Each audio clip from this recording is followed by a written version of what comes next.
তিনিচুকীয়া জিলাৰ পানীতোলা বৰুৱাহোলা গাঁৱত গৰু চোৰৰ আতংক। গৰু চুৰ হোৱা ঘটনাক কেন্দ্ৰ কৰি পানীতোলাৰ বৰুৱাহোলা গাঁৱত সৃষ্টি হয় হুলস্থুলীয়া পৰিৱেশ। গোমাফিয়াই কণ বিদ্যালয়ৰ ছাত্ৰক টকাৰ প্ৰলোভন দি গৰু চুৰি কাৰ্যত নমৰ অভিযোগ উত্থাপন কৰিছে এতিয়া স্থানীয় ৰাইজে তিনি স্কুলীয়া ছাত্ৰক গৰু চুৰি কৰা অভিযোগত হাতে লোটে ধৰি পানীতোলা আৰক্ষী চকীত চমজাই দিয়ে। চোৰকেইটা 18 বছৰ কম বয়সৰ বুলি জানিব পৰা গৈছে।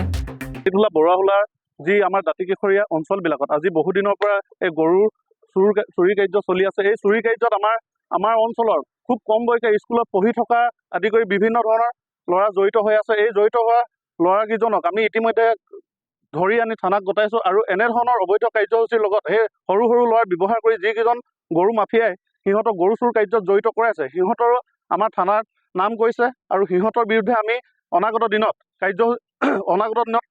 সিহঁতৰ বিৰুদ্ধে আমি থানাক সিহঁতৰ নামসমূহ গোচৰ কৰাম আৰু সিহঁতক থানাৰ লগত গাঁৱৰ ৰাইজৰ লগত জড়িত হৈ সিহঁতৰ ঘৰে ঘৰে গৈ সিহঁতৰ গৰু মাফিয়াসকলৰ লগত ঘৰত গৈ উঠাই আনি আমি থানাত জমা দিয়া ব্যৱস্থা কৰিম। আৰু আজি ইমান দিনৰ পৰা যি গৰু চুৰ কাৰ্য চলি আছে এনেধৰণৰ গৰু চুৰ কাৰ্য আমি ৰাইজে পানীতোলাবাসী ৰাইজে আমি অবৈধ গৰু কাৰ্যসূচী গৰু চুৰ কাৰ্য চলিবলৈ দিয়া নহ'ব। এই আমি আপোনালোকৰ মাধ্যমৰ আগত জনাব বিচাৰিছোঁ।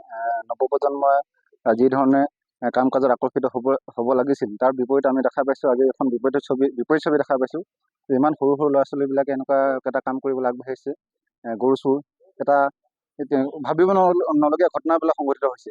আচলতে তাতো এটা সমাজখন আমাৰ কিছুমান যদি আমি ইয়াৰ কাৰকবিলাক বিচাৰিবলৈ যাওঁ, কিন্তু ইয়াত আমি এই নৱপ্ৰজন্ম দোষাৰোপ কৰিলেই নহ'ব। আমি তাৰ আচল কেৰুণবিলাক যদি উদ্ধাৰ কৰিব যাওঁ ইয়াত আচলতে কিছুমান ৰৌ বৰালি সোমাই আছে, নোহোৱা নহয় তেনেকৈ ক'ব লাগিব। আচলতে তেওঁলোক অতি সৰু ল'ৰাখিনি এইটো কি কাৰণে আকৰ্ষিত হৈছে এইটো এটা বিচাৰ্যৰ বিষয়। আমি ভাবোঁ ইয়াৰ আঁৰত যিখিনি আছে কিন্তু এটা নৱপ্ৰজন্মক বিপদগামী এটা অৱস্থাত আজি গুচি গৈছে। তাৰ আঁৰত যিখিনি আছে সেই কেৰুণখিনি আচলতে আমি ৰৌ বৰালিবোৰ উদ্ধাৰ কৰিব লাগিব।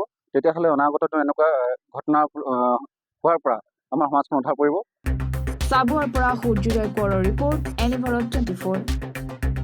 Join BSc Nursing and GNM at St. Martha Institute of Nursing, Guwahati under SM Group of Institutions.